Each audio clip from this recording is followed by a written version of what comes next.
this video, we will see about kernel function and kernel trick in SVM. So now let us see what is kernel function. There can be many transformations that allow the data to be linearly separated in higher dimension. We have seen that. Now we have to separate the data linearly by transforming from lower dimension to higher dimension. Like that, you may have any transformations. You cannot call all the transformations as kernel functions. Okay, so we will say that not all of these functions are actually kernels. For identifying or saying a function as kernel function, we have a special property that is called as kernel trick. Okay, and this kernel trick is going to make it useful in training our SVM models for nonlinear functions. So what is kernel trick? So first we will see what is kernel function. Kernel function is nothing but a function that takes input vectors in the original space as input and produces the dot product of the vectors in the new transformed feature space called the higher dimensional space as an output. That type of function is called as kernel function. So what is the meaning here is, you see the function k is a kernel function. It is going to accept the input vectors in the original space. That is nothing but x vector and then y vector. It is accepting as the input. Okay, and it is going to transform these two vectors into higher dimensional space, and it returns the dot product of the vectors in the higher dimensional space. So now pi of x vector is the higher dimensional space of the first value. Okay, similarly pi of y vector is the higher dimensional space of the second value. I have to find the dot product of these two. Pi of x vector dot pi of y vector. Find the dot product. Okay, and here what is the kernel trick is, this dot product will be equal to some value produced by this function k. Okay, so in that case only we will call this function as kernel function. Now let us see that in the next slide. So here k of x vector y vector is called the kernel function, and in this case if you want to tell this as a kernel function, then there is a function pi such that this particular equation is satisfied. If they are equal, then only we will say this k is a kernel function. Now let us see what this means by an example. So now this is called as kernel trick. Kernel trick is nothing but let x bar and y bar be the vectors in the n-dimensional vector space Rn, and pi is a mapping function which is going to convert from the space Rn to the higher dimensional vector space, maybe Rn plus 1, Rn plus 2 and so on. Okay, and this function k of x vector y vector is called a kernel function if there exists a function pi such that k of x vector comma y vector is equal to pi of x vector dot pi of y vector. So this is nothing but the transformed, higher dimensionally transformed value, and this is a second higher dimensionally transformed value of this y bar. When you find the dot product between those two, that should be equal to k of x bar y bar. And why we are doing this kernel function? If you can compute by using this, why we need the kernel function? We can simply perform all the operations in the higher dimensional plane. The reason is the computation of operations in the higher dimensional plane will be costlier.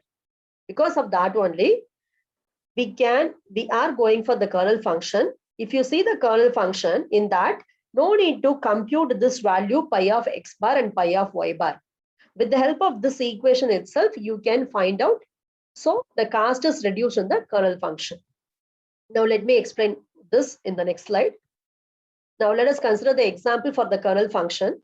I am considering the first vector x vector as x1 comma x2. It belongs to R2. That is, two features are here. That's why it belongs to R2.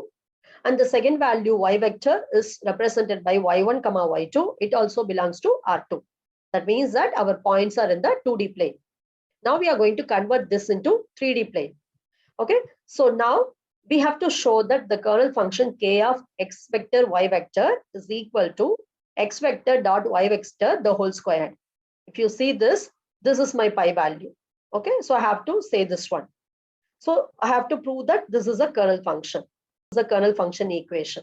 Now substitute that and write the kernel function k of x vector comma y vector is equal to x vector dot y vector the whole squared. This is given here. Substitute the x vector dot y vector. It's nothing but perform the dot product between these two vectors. So dot product means multiply the related terms together and add with the remaining. So the first two terms are multiplied together, x1, y1, plus multiply the second terms together, x2, y2. So now you can say that x vector dot y vector is nothing but x1, y1 plus x2, y2.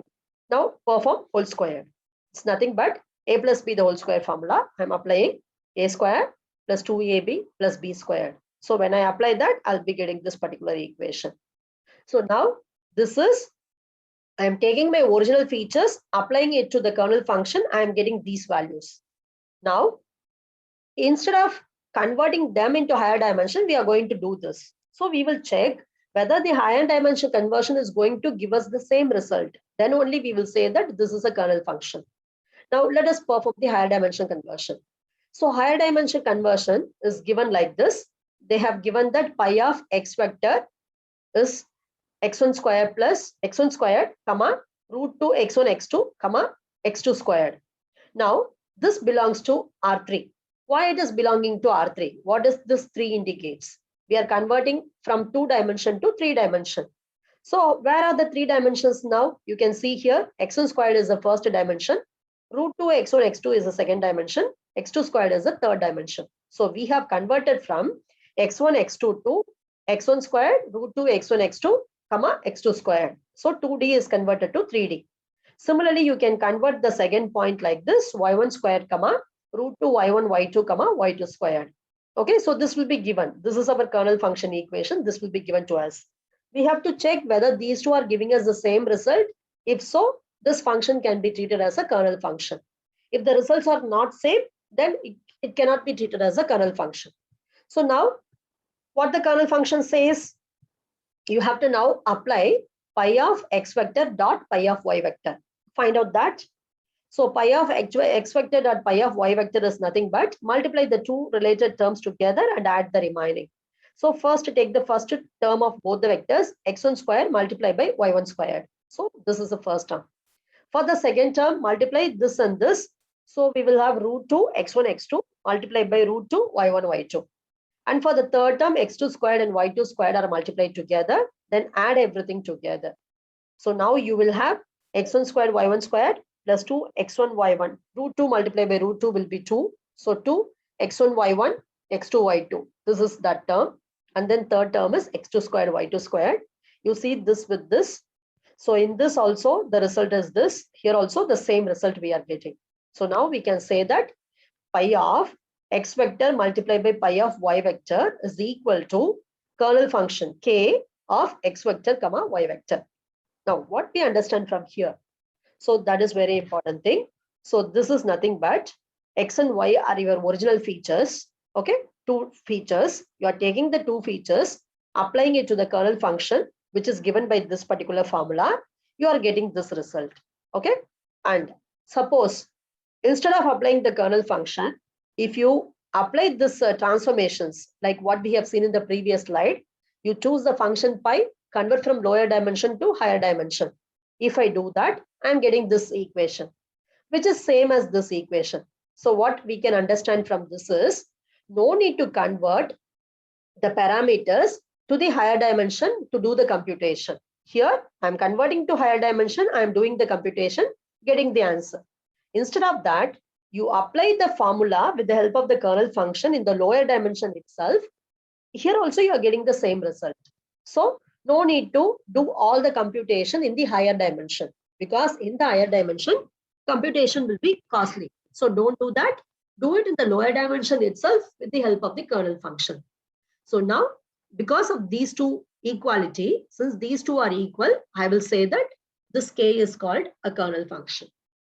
Okay, so this is the logic behind the kernel function. Because of this only, it is called as kernel trick. Only if this equation is satisfied, we will say that that particular function is a kernel function. Otherwise, that now that is the basic behind all the kernels. Now let us see what all the popular SVM kernels used. There are so many SVM kernels used. They are nothing but mathematical equations only. I have listed only few of those. Most popular SVM kernels are polynomial kernel, where you will get the kernel function like this. it is going to accept two vectors as input, xi and then xj. The output will be xi dot xj plus 1 power d. D stands for the dimension. Okay, that's nothing but number of features in your data set. And you can even go for Gaussian kernel, which is given by this particular formula, exponential. It's related to exponential. Otherwise, you can go for Gaussian radial basis kernel, which is also called as RBF kernel, and which is given by this particular formula.